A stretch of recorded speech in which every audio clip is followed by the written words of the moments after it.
മനോഹർ കാർത്തികയുടെ ഭർത്താവായിരുന്നു. അതെ, കാർത്തികയെ താലികെട്ടി ഭാര്യയാക്കിയ ഭർത്താവാണ് മനോഹർ എന്നുള്ള സത്യം അങ്ങനെ തിരിച്ചറിയുകയാണ് കിരണും കല്യാണിയും എല്ലാവരും.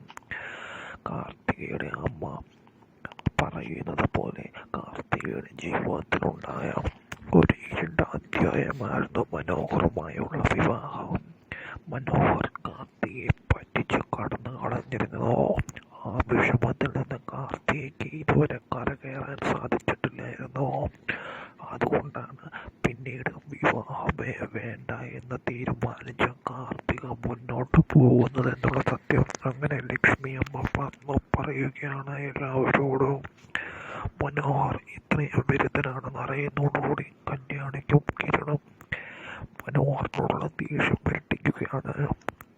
സ്വന്തം ചേച്ചിയുടെ ജീവിതം ഇരട്ടിലാക്കിയ മനോഹറിനോടുള്ള പക കല്യാണിക്ക് വർദ്ധിക്കുകയാണ്.